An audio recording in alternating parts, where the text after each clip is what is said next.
ఎందుకు నువ్వు ఎందుకు అధైర్యపడుతున్నారు? ఎందుకు మీరు ఏం చేస్తారు వాళ్ళు? నేను మొన్న ఇట్లనే ఒక వీడియో పెట్టినా కొన్ని వీడియోలు నేను కూడా నా బిడ్డ దగ్గర పోతున్నా, ట్యాంక్ బండ్ దగ్గర ఉన్నా అన్న. నా బిడ్డకు న్యాయం జరగలేదు, నేను కూడా నా బిడ్డ దగ్గరికి పోతాను. ఈయన లేకుండే, ఈయన ఆ వీడియో చూసి ఎంబడే వచ్చేసిండు. ఇంకా వాళ్ళు అదే నైట్ కి పిలిపించి నీకేం న్యాయం జరగలేదు, అసలు ఏం న్యాయం జరగలేదు పట్టుకొని కట్టమైన బుద్ధులు చెప్తున్నట్టు అసలు చాలా ఘోరం అది. వాళ్ళు నేను చెప్తలేరు, ఏం మాటలు చెప్తలేరు, నాతో ఏం మాటలు చెప్పిన అనుకుంటున్నా నోరు తెరిస్తే కొత్త కొత్త కూడా ఆ పిల్ల ఎంతున్నది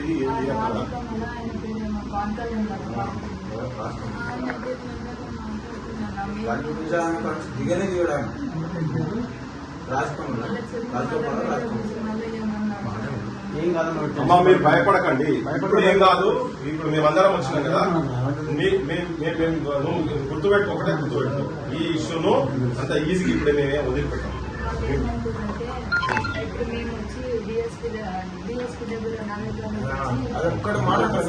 లేదు వీళ్ళకి మాకు ఏ సంబంధం లేదు అంటే చెప్పేసిన తర్వాత చెప్పుమని చెప్పమ్మా, అదే చెప్పుమని చెప్పు. మీరు ఏవైతే డబ్బులు మీ దగ్గర ఉన్నాయో మొహాన్ని పడేయండి అని చెప్పండి. అంతే, ఒకటే మాట చెప్పమని చెప్పు. లేదు వాళ్ళు వచ్చేట పోలీసులకు మాకు వీళ్ళతో సంబంధం లేదంటే వీళ్ళని చంపేశారట.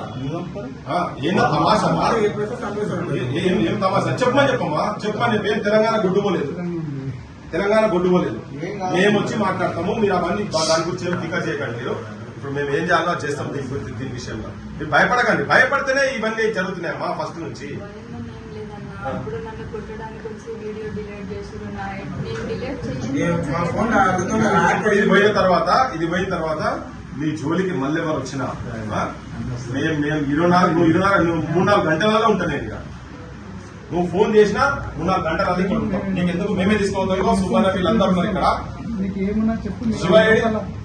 శివశంకర్ ఇగో వీళ్ళు ఉన్నారు, ఎంత లోకల్ వీళ్ళు మామూలుగా బాధపడలే. వీళ్ళు వచ్చినప్పుడు వీళ్ళు అరే మాకు మేమందరం మాట్లాడుకున్నాం. వీళ్ళందరూ లోకల్ ఇక్కడ, వాళ్ళు ఎవరు లోకల్ కాదు. వీళ్ళందరూ అనుకుని బంద్ ప్రకటిస్తామని చెప్పి అనుకున్న వారు మాట్లాడినా అన్న ముందలే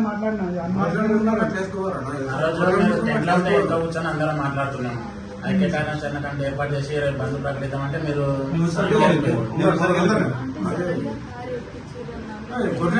దొబ్బుతుంది. దాంట్లో మేము 6 మంది కార్లు పడతామని చిన్న కార్ అది. మీకు ఏమి ఇబ్బంది ఉన్నా ఫస్ట్ మాకు లోకల్ ఉంటాం. మేము నిమిషంలో వచ్చి ఆగుతాము. మీకు ఏ ఆపద ఉన్నా మాకు తర్వాత అన్న వాళ్ళకి మేము కమ్యూనికేట్ చేస్తాం. అన్న వాళ్ళకి మేము కమ్యూనికేట్ చేస్తాము. మేము ఫస్ట్ ఇక్కడ లోకల్ ఉన్న వాళ్ళు మీకు అంటే ప్రైమరీ ఎయిడ్ కింద వస్తాం కదా, ఇమీడియట్ వస్తాం కదా. మాట్లాడి ఇద్దరు లోకల్ కాదు కదా,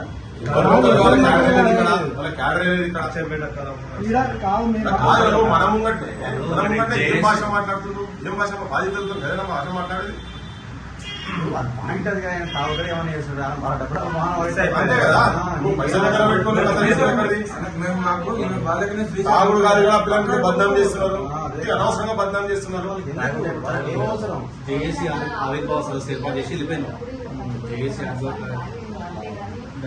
రోజు తాగుతూనే ఉంటాడు అన్న. బాధ ఉన్నప్పుడు తాగింది 2 సార్లు, తాగలేదన్నాను 2 సార్లు తాగిన దానికి దానికి నేను కూడా గొడవ పెట్టుకున్నాను. తాగుతున్నావు, నేను నిన్ను నమ్ముకొని వస్తే ఇట్లా చేస్తున్నావు, నువ్వేంటి అని చెప్పేసి నొల్లి పెట్టుకున్న సపరేట్ అయ్యింది అప్పటి నుంచి.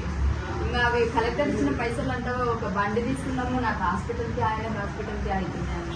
ఆయన పేషెంట్ ఆయన పేషెంట్ ఏం బయట వాళ్ళు పోతే వాళ్ళు ఉల్టా వాళ్ళు బుక్ అన్నం పెట్టాలి కదా. ఆ పైసలు కూడా ఇక్కడికెళ్ళే తీసుకున్నాక ఇంకా ఇలా చెప్తలేరు నాతో. ఇంకా ఏమేమి చెప్పారు అనుకుంటున్నావు వాళ్ళు? మేము ఇంతమంది ఇన్ని రోజులు ఉన్నావిడ, రోజుకి ఇన్ని పైసలు ఏమేమి చెప్పారు ఇవన్నీ చెప్పిండ్రు. టెంట్ ఎవరు ఇస్తాడు? టెంట్ పైసలు చూసినా వీళ్ళు దాదాపు చూసిన టెంట్ కి పైసలు కడితే వాళ్ళేమో వీళ్ళందరేమో మొత్తుకుంటారు ఇడ అన్న మేము చెప్తాం మేము చేస్తామని. టెంట్ పైసలు కడితే వీళ్ళు వచ్చి ఆడ కూర్చొని బొమ్మలేమో బాధితుల బొమ్మలు ఉన్నాయి ఆడ. బాధితుల బొమ్మ ఉంటుందా? ఎవరి బొమ్మ ఉంటుంది? బొమ్మలు ఉంటాయి ఆడ. పోతుంటే వీళ్ళని మనం ఎవరు రాణిస్తలేరు. ఉద్యోగాలకు వచ్చింది కదా, మన ఎంబడే రాణిస్తలేదు. ఎక్కడ తీసుకోపోతారు అన్నారు, మనల్ని అట్లా చూస్తున్నారు వాళ్ళు. మేమా అట్లా ఏమైనా ఉంటే చెప్పమని చెప్పు. ఏం కాదు పోలీసులు ఏమైనా చెప్పండి. నీకు ఏ ఆపద వచ్చినా మాకు చేయి. వీళ్ళందరే నాతో ఉన్నది, వీళ్ళందరూ కలిసి అనుకున్నాం మేము. ఆడ కొబ్బరి కూర్చున్నాం మేము మొదలైన నా కొబ్బరికాయ కాడ కూర్చొని ఎమార్టీసులు ఉండే వీళ్ళందరూ కూడా ఉండే బీసీ సంఘాలు అందరూ ఉండే అందరు వాళ్ళు ఎవరు లోకల్ కాదన్నా మీరు కదలనేయండి 2 రోజులలో మీరు అనౌన్స్ చేయండి బంద్ ప్రకటించండి తెలంగాణ మొత్తం ఒకటి చేద్దామంటే ఆడి షిఫ్ట్ చేసుకోండి వీళ్ళు ఇట్లా చేసేసారు ఏదేదో జరిగింది చేసింది మా పాపకు న్యాయం జరిగిందంటాను. జరిగింది అయిపోయింది ఆయన కాదు. ఏం లేదంట. న్యాయం జరిగింది కానీ నేను ఎవరిని అరెస్ట్ అయిన చూడలేదు కదా ఒక్కరిని కూడా. చూస్తే నన్ను ఆహా వాడు అరెస్ట్ అయ్యిందిలే నా బిడ్డకు న్యాయం జరుగుతుంది అనుకుంటుంది. అది పోలీసు వాడు ఏమంటాడంటే వాడు పక్క రాష్ట్రం పోయి బెయిల్ తెచ్చుకున్నారు, నీకేం అవసరమే నువ్వేం మాట్లాడతావే అని పక్కల రూమ్ తెరిపిస్తున్నాడు కరెంట్ షాక్ పెట్టి నీకే డిఎస్పీ గారు. మేమేమనాలే ఇంకా వాళ్ళకు భయపడి మాట్లాడకుండా కూర్చోవాలనా లేకపోతే నేను ధైర్యంగా మాట్లాడాలనా లేకపోతే నా పిల్లనే పోయింది ఇవన్నిటితో ఈ మాకేం వచ్చింది గొడవ అని చెప్పేసి పురుగుల మందు తెచ్చుకొని వస్తే అయిపోతుంది కదా. అట్లా ఆలోచన చేద్దాం. ఇట్లా అనుకుంటే అందరు ఆత్మహత్య చేసుకోవాలా? ఇక వెలుగుమట్లో కూడా మొత్తం ఆత్మహత్య చేసుకోవాలా? ఇండ్లు కూడా కొట్టిరు మమ్మల్ని బజార్ తీసుకొచ్చేదాన్ని. ఇట్లా కాదు, రాజ్యం లేకుంటే ఈ రాజ్యాన్ని చనిపోతావు ఏం పరిష్కారం? తప్పుదారి పోయింది కొద్ది రోజులు. పరిష్కారం అది కాదు కదా, చాలా పరిష్కారం అయితే చేసిరన్నా. నేనేం చెప్పినా కూడా ఆ రోజు విశారదన్ సారు ఈమె పిల్ల చచ్చిపోయినందువలన కొంచెం మైండ్ అనేది కొంచెం మంచిగా లేదు, ఈమెకు హాస్పిటల్ కి ఇట్లా మంచిగా చూడాలి పిచ్చిది అయిపోతుంది అని చెప్పినందుకోసం అని ఏం మాట చెప్పినా కూడా పిచ్చిదానే అంటున్నారు కానీ నా మాట ఎవరు పట్టించుకోవట్లేదన్నా. నేను నిజం చెప్పినా కూడా అది అబద్ధమే అవుతుంది. నేను ఇంకెవరికి చెప్పాలన్నా నా బాధ? వాళ్ళకి నాకు ఇట్లా ఏమన్నా జరుగుతుంది అంటే అదొక నాటకం అంటారు. ఈ మాట మా వాళ్ళతనం నుంచి కూడా విన్నా నేను ఇంకెవరికి అనేటోళ్ళు అంటారు సమాజం చూస్తూనే ఉన్నది. మేము కూడా వచ్చినాం కదా మీరేం ఫికర్ చేయకండి కానీ మీరు ఈ ఆత్మహత్యలు మందులు తాగుడు ఇవన్నీ పక్కకు పెట్టండి. పక్కకు పెట్టండి. ఏదేదో రోగాలు ఉన్నాయని నా బిడ్డని చేసి మేమేమో న్యాయం అడగనికి పోతే మమ్మల్ని కొట్టనికి వస్తున్నారు. మేము ఎవరిని నమ్మనికి లేదన్నా. మేము ఎవరిని అడగనికి పోయినా కదా ఏం తెలియదు చాలా మాట్లాడుతున్నాం, అది రెస్పెక్ట్ లేకుండా మాట్లాడుతున్నాం. మేము ఎవరిని అడగాలి? మా పిల్లకు న్యాయం జరిగిందంట.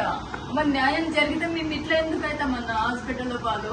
న్యాయం జరిగిందంటే హాయిగా తిని పడుకుంటాం కదా. మాకు బాధ ఏందన్నా, దీనికంటే ఏదో ఒకటి చేసుకొని సస్తే బెటర్ కదా.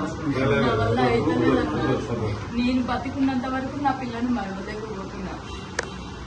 నేను నిజం చెప్తున్నా, నేను కడుపు కాల్చుకున్నా. నా బిడ్డ చచ్చిపోయి 3 నెలలు అవుతుంది. ఆ 3 నెలల లోపల నా బిడ్డ ఇప్పుడు 6 నెలల్లో పడుతుండే. ఇప్పటి వరకు కూడా నా బిడ్డకు న్యాయం జరగలేదంటే ఇంకా నాకేమన్నా అయితే ఎవరు చేస్తారన్నా? ఎవరు తోకుండా గుంతల వాళ్ళే పడ్డారని కాబట్టి మనం ధైర్యం ఉండాలమ్మా. ధైర్యం ఉండాలి. ఇంతమంది ఉన్నాం కదా. హాస్పిటల్లో 5 రోజులు అవుతుందన్నా. బెడ్ పైసలు కట్టలేదు మేము. ఇంకా డాక్టర్ అంటే నా సిచ్యువేషన్ చూసి ఆమె అడగలేకపోతుంది. మాకన్నా కొంచెం ఉండాలి కదన్నా. ఇవ్వాలా ఇవ్వకుండా మాకన్నా ఉండాలి కదా. ఒక్కొక్కసారి మందులో కూడా డబ్బులు తీసుకోవట్లేదు ఆమె. మాకన్నా కొంచెం ఉండాలి కదా. మేము వచ్చినప్పుడు మమ్మల్ని ఇట్లా చూసుకుంటున్నారని మేము ఏమి ఇవ్వాలి? ఇప్పుడు మాకు ఇప్పుడు తిండికనే లేదు. ఆయనకు వంట రాదు. ఇల్లు మొత్తం గబ్బులు వేసిపోయింది. 5 రోజులు ఇంటికి మేమేం చేయాలి? ఇంకా దీనికంటే అది చేస్తేనే బెటర్ కదన్నా.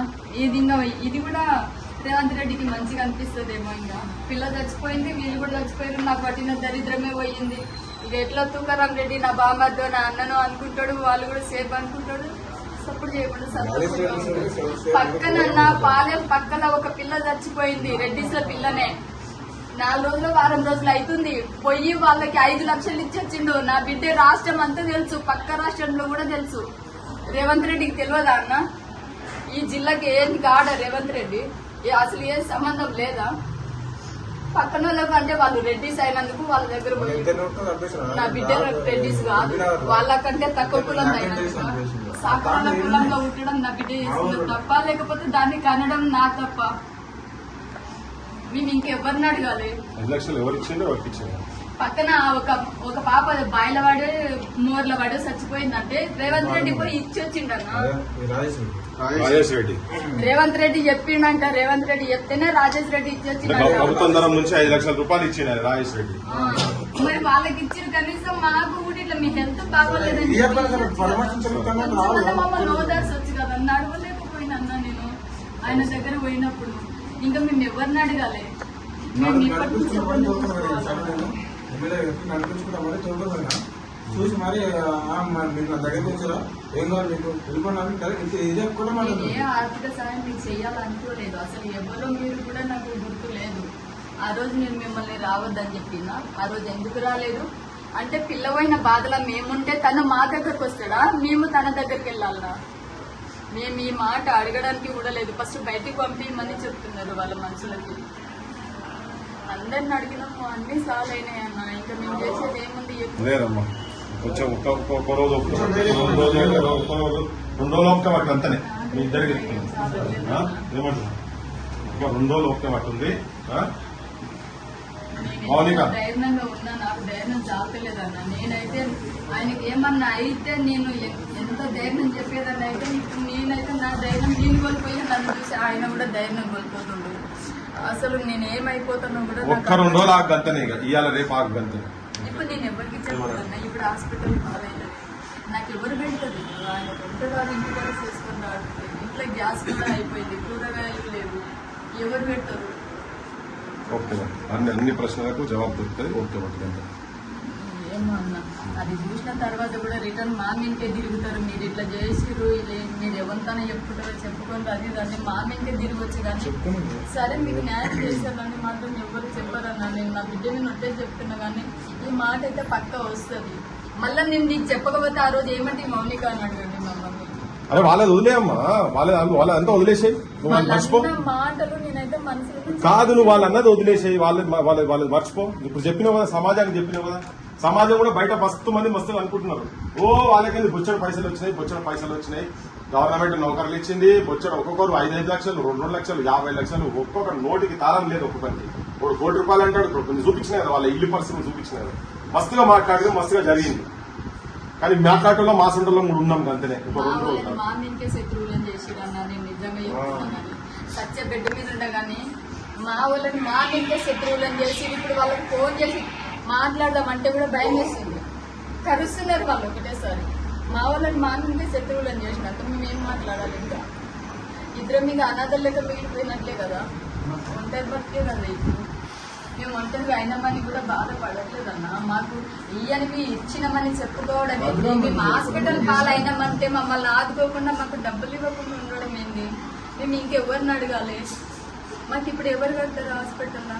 వాళ్ళకి ఇప్పుడు 10,000 ఇవ్వాలన్నా. ఇప్పుడు మళ్ళీ తెచ్చి పెట్టిరు. ఇప్పుడు 2 బాటిల్స్ ఎక్కినాయి, మళ్ళీ సాయంత్రం ఉన్నాయి, గంటకి ఎక్కుతూనే ఉన్నాయి. నాకు పడుకోమ్మా, నువ్వు పడుకో.